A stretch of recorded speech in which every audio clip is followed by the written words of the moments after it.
Yu-Gi-Oh is in a bit of a precarious spot right now. The hot topic in the last little bit has been that pros are leaving the game, or that Yu-Gi-Oh is dying, that the game is potentially in a downward spiral. This discussion stems from people not enjoying the format, being unhappy with card design with one-card combos, power of Fiendsmith cards, Snake Eye package, as well as how much Dogwood and Shifter had impact to the EU WCQ, as well as things like the price support being very bad and a lot of the high-level players being unhappy with that, and also just general price point issues, where the game is still very expensive to play and budget options don't really exist at the moment.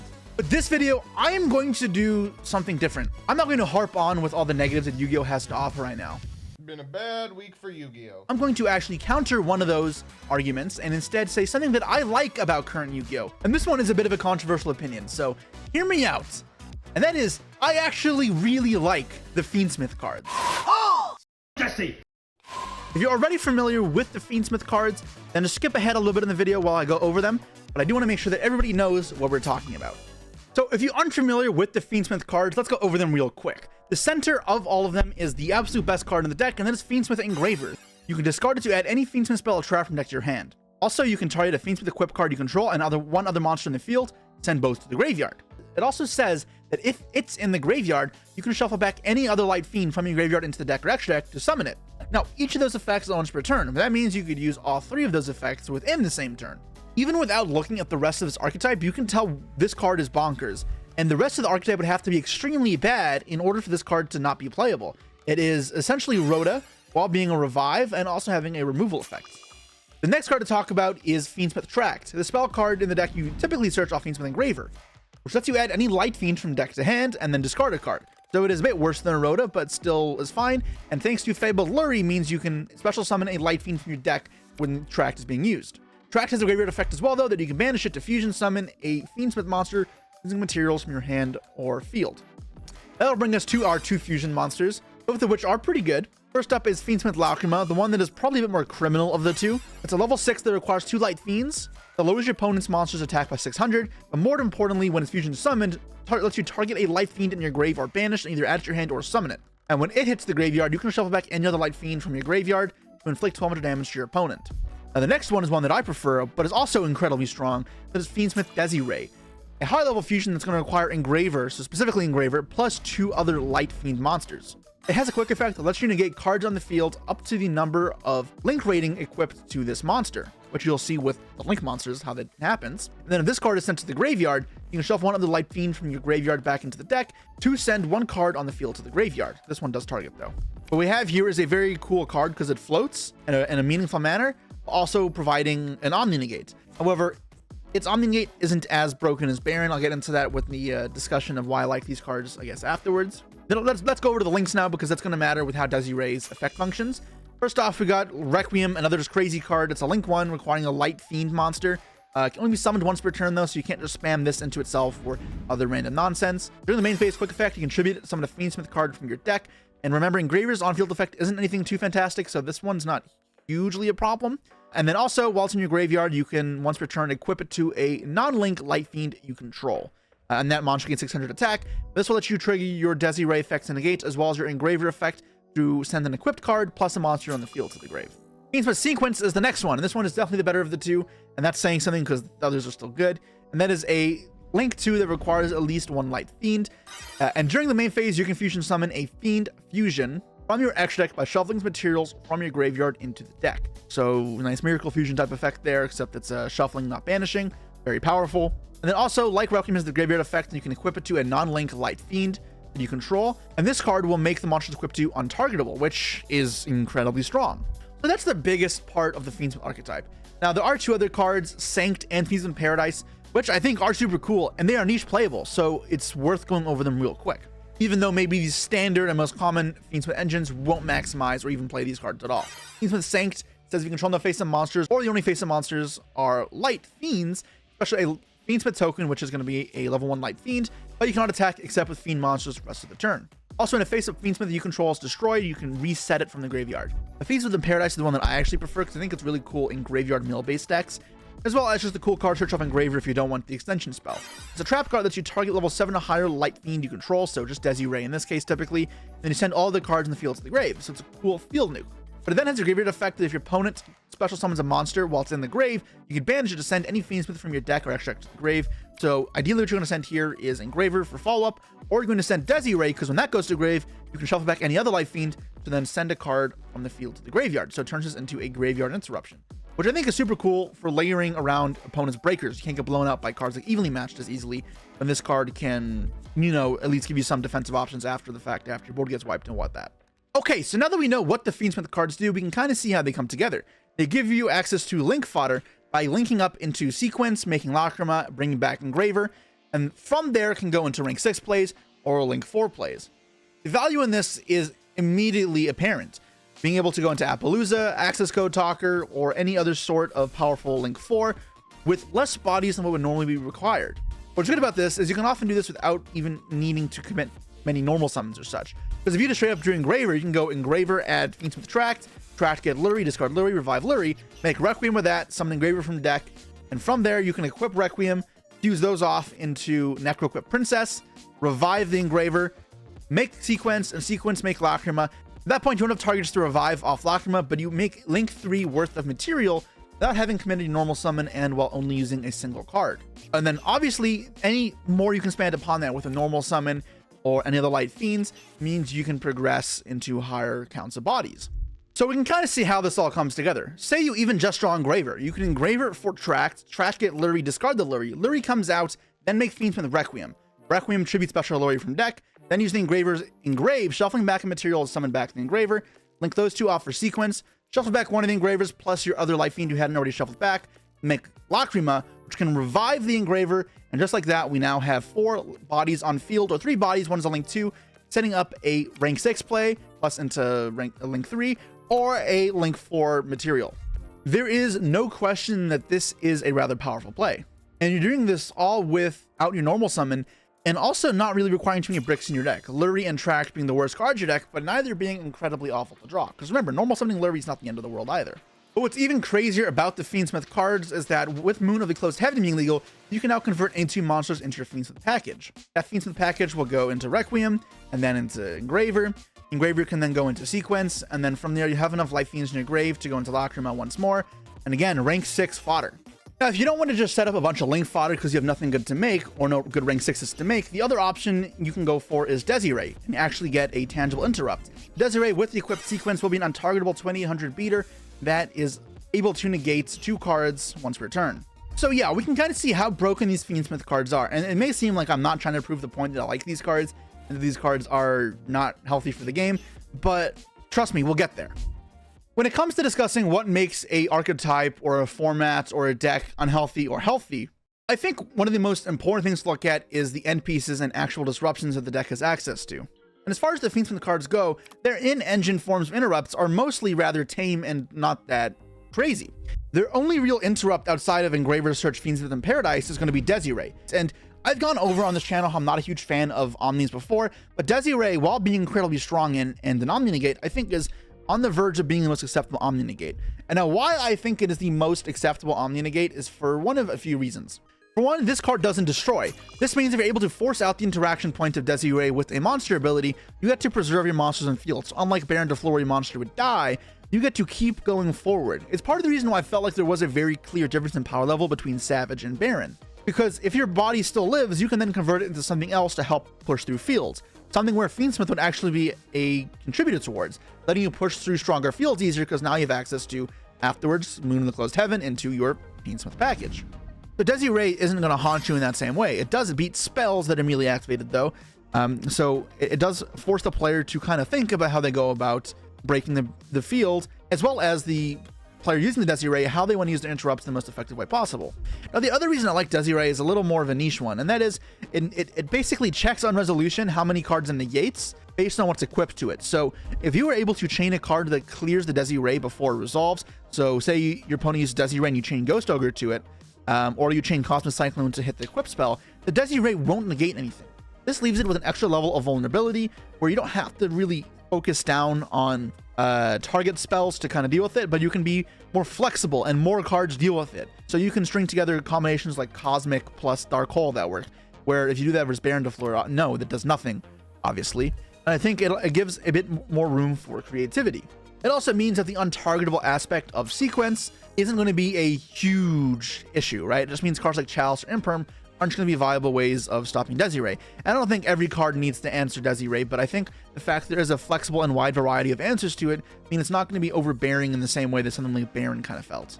But okay, moving on from Desiree, what else can this deck do that is powerful and forms interrupts? Well, the obvious one is going to be Beatrice. Beatrice can send any card from your deck to the grave.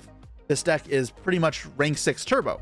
And with the help of Beatrice, you can do stuff like transaction rollback shenanigans to FTK your opponent, or you can go like send Nemesis Flag and then revive it off of Promethean Princess, or yeah, you can go send a Floodgate and then Nightmare Griffin reset it.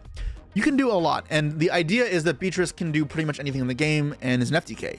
From that regard, yes, Fiendsmith can be a problem, but I feel like this isn't a symptom of Fiendsmith, it's a symptom of Beatrice being kind of too broken for its time, and it's no longer has space in the Yu-Gi-Oh format. It should probably kind of disappear like the same way Laval Chain did. It's no longer hard to summon. And I mean, even if you remove Fiendsmith cards from the equation, rank 6s will come up in the future. What is Konami to do? Just not print level 6s anymore? Even like Tier with the Destiny Hero package of Destiny Hero Dangerous and Malicious. This isn't a new problem, nor will this problem go away if we get rid of the Fiendsmiths. Beatrice, unfortunately, needs to change in a way that cannot just be abused with level 6s. So I think if you remove this card from the equation and it gets banned, it helps Fiendsmith's case a lot in terms of fairness. And the other card I think is a big problem with Fiendsmith cards being able to convert into multiple disruptions is Appaloosa. Because one Fiendsmith gets you into a 3-mat Appaloosa, which yes, is really good because that's 3 negates for one card not committing a normal summon and really good in hand traps. That can lead to uninteractive games as well as boards that are a bit overwhelming in terms of power. As well as it'll mean that if you're able to back this up with the Desiree, that the Desiree never has to negate a monster, one of the weaknesses to that card as I mentioned. I've already talked about before, I think Appaloosa is a problem for the game and shouldn't exist, so that hasn't changed. I do think Appaloosa should go away, but if we remove Appaloosa and Beatrice from the equation, I think the Fiendsmith cards do mostly fair things. Let's go over some of the rank 6s you could make that are a lot more appropriate in terms of power level. Constellar Ptolemy M7, which lets you bounce back a card on either player's field or graveyard to the hand. This will let you do some cool recycling plays, and maybe you can do some cool combos with this, but unless you have Beatrice to pretty much search any card in your deck, this isn't going to do anything absurd. The card that accesses anything in your deck is the problem here, not the card that bounces back anything. You can make Evolzer Large, which is like Desiree and Omni Negates, but again, it doesn't destroy, so it's going to be worse when monsters deal with it, and it's also only once. As well as with making this card, you can't link away the rank 6 the same way with Beatrice. That way you are kind of having to command more bodies to start playing with something better. You can make number 24 Dragulus, which is a Book of Moon type effect. That one is also, compared to Beatrice, a lot more tame. I mean, you're allowed to have reasonable disruptions. Like, this Book of Moon effect is fine. It's good, but it's not broken. And as well as, if you want to keep this as an interrupt, they're going to have to leave it on the field, meaning they can't just link away with it after using it like Beatrice. And if you'd rather start your combos off or use rank 6s as an extender, there's Pilgrim Reaper, which mills 5 cards in both players' decks, which is very good. Kelbeck and Agido are banned for a reason. But compared to Beatrice, it's still not as broken. And this can still be used in graveyard decks for sure, because milling 5 is phenomenal. But now, like a deck that needs to mill a specific card to the grave, so say a Floodgate that you can set off Griffin, that only be played in, 1 copy, isn't viable, right? Your deck has to be actual graveyard-oriented deck for this to be a strategy, which I think is fine. Allowing those decks to have a win condition and a cohesive game plan is all right, but it's when they get abused in other decks that kind of are disingenuous towards what the cards are trying to accomplish, then it becomes a problem. Now, there is one other rank 6 that is a bit of a problem, which I can kind of see becoming an issue, and that is DD Wave King High Caesar. The Scrotal Unchained card, which is just a double negate for special summons and destroys. This card is a bit busted. This one is the only one where I'm unsure of if it's healthy or not, if Beatrice and Appaloosa get banned. Because double summon negate is very good, and it destroys, it doesn't just negate the effect. So again, if your opponent were to use an effect like Tour Guide, summon from the deck, you're negating it and destroying it, which is just incredibly extra value, makes it even harder to push through these types of cards. And it's a little bit concerning. Now, if we instead flip this argument to the Link side, with the Link fodder we have available off the Fiendsmith cards, if we're not going for Appaloosa, what else can we do? You can make Still Hat Rabbit, which is obviously way worse than Appaloosa. You can make IP with a sequence up, and that can make SP on your opponent's turn, which is neat, and it's kind of solid, but obviously it's not nearly as good as Appo, as well as other things can do that pretty easily anyways. That's not a really hard bar to meet. And the only one that is a kind of good, I guess it's different, is because they're fiends, you get access to the Unchained package, so you know Yama into Rage. These cards were very good when the Unchained deck were meta a few months back, and I don't think that's changed. It's just that Unchained's engine itself was hit. So even though these cards may not be as strong, they still are incredibly strong and could prove to be a problem. But it might be the last thing that holds back Fiendsmith from being a truly fair, well-designed, and balanced archetype. So okay, let's say we live in a dream world where we get rid of the Unchained problems like Caesar and Rage, as well as get rid of the problems I just mentioned like Appaloosa and Beatrice. And I think this engine is actually incredibly cool because it has several different uses, right? We can use it to develop up link bodies on field to make decks that couldn't really spam a lot more feasible. And then with these bodies, they can make their own in-archetype cards, or even just ways to get things out of the hand, right? You can go into a 3-material Saryuja to summon from hand, a way of unclogging hands for a lot of these decks. But if you, say, don't draw too many monsters, you could use this to make Lars as a way to negate Imperm and just be a singular negate, which is fair. Like, that's not nearly as crazy as what Appaloosa is by comparison. It also means that when you go second, you can convert your bodies into the Fiendsmith package pretty easily. So it's not going to be something that high rolls for certain players when they draw it. Both players will immediately have access to it at all times, and games won't feel lopsided based on your opening 5. And when you have these cards going second, they can be used to pop your opponent's monsters with Engraver's effects, or give you link fodders to make powerful generic links that are good at breaking through fields, or even into rank 6s that are good like Fan and into Zeus. I'm never going to be someone who roots against engines that break into fields while also having versatility going first, as long as the engine that goes first isn't like overwhelmingly abusive. So that's essentially what I'm looking for with the Fiendsmith cards, and I think it is able to do that if we just remove some of the actual problem cards from the meta. We get an engine that is incredibly accessible by most decks at any time, can be used as extension, can be used as some fair interrupts, and can be used to break through fields. That's the dream engine for every deck. And I think what's cool about it as well is because of Engraver's effect on the grave to shuffle back resources, we can enter in grind games or shuffle back our cards and keep going. Some people may see that as a problem, but it does mean that now we have to have better foresight. If we have to crack through our opponent's field, we now have to plan how to then deal with our opponent. That extra layer of thinking, I think, does elevate the game's skill expression and intricacy, which I'm all for, and could lead to more prolonged games instead of games feeling like they're over instantly. One example of one way you may have to be conscious of this is even right now, right? If I'm playing a Snake Eye Mirror and I break through my opponent's field, something that I try and do if I can is to banish my opponent's Fiendsmith sequence. Because at least right now with the meta where that card is a one of, then banishing that does severely limit my opponent's follow-up options.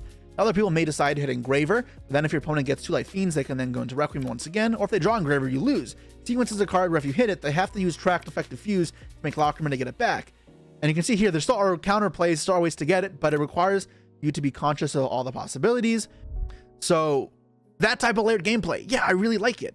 And I think Fiendsmith in that way reminds me of Tear Element. And I know people didn't like Tear Element that much, although that opinion's kind of been changing. That constant flow of resources, constant follow-up, and pressure is not a negative thing. It's some of the other things that come alongside it. It's only the games where Fiendsmith enable Beatrice BS floods where it actually feels toxic. So yeah, I think there is a world where Fiendsmiths can become a perfectly healthy part of this game. I think the Fiendsmith cards in general are actually super cool. I really wish that people wouldn't hate on them so much because yes, they're generic and yes, every deck should pretty much use them, but I think they're a lot of fun. I think they enable a lot of opportunity and a lot of skill expression. So assuming something's changed with the most recent ban list, I'm really expecting and hoping Beatrice and Appaloosa get banned. But there is a world where we have a healthy and good Fiendsmith format. Now, that doesn't mean there aren't problems here. There are 2 other issues with Fiendsmith that I wanted to address that can't be fixed. And that is 1, Lacrima Burn. Lacrima having this burn effect built into its engine is sometimes cool because it means you can do different kill shots and threaten your opponent with less life points player on Nibiru. That aspect is interesting. However, what isn't interesting is when matches get close to the time, people use Lacrima as a way to win the game. I don't like that. I feel like it means there's a lot of salty stories at every YCS, everyone gets upset, and I think it's a very silly way that the time rules kind of warp the view on Fiendsmith cards. Now, the other issue is an actual issue with Konami, right? And this will be back to the doom and gloom a bit of Konami's issues, like in their decision making, and one that I hope they change in the future, and that is the price tag on these cards. As I'm making videos for you guys for TCG decks, and I'm like trying to build like a cool Exodia deck or a cool Lightsworn deck or cool anything, Crystal Beast even, there are Fiendsmith cards in my deck. So what that means is if you guys want to see what I'm playing and then copy it for locals, but you don't want to spend money, you kind of just can't build the decks that I'm showing you guys. And for me, that like means I can't connect or engage with you guys as much, which sucks. I think that's shit. These cards are very expensive, and I wish Konami did a better job of consciously distributing rarities, or even just had a different system for printing these in a way that wouldn't keep out such a large part of the player base. There's no doubt about it that it's a problem. And it's the part that saddens me most about Fiendsmith, because I think if these cards weren't incredibly expensive, a lot more people would have positive things to say about this deck. And I don't really have a good answer for it, but you need to find a way where that ecosystem works for everyone, because shutting out a large part of the player base from playing the most important engine in all of Yu-Gi-Oh!, that's not okay. The fact that we can't explore more creativity with Fiendsmith and Rogue decks because people just can't buy them, not something I'm fond of.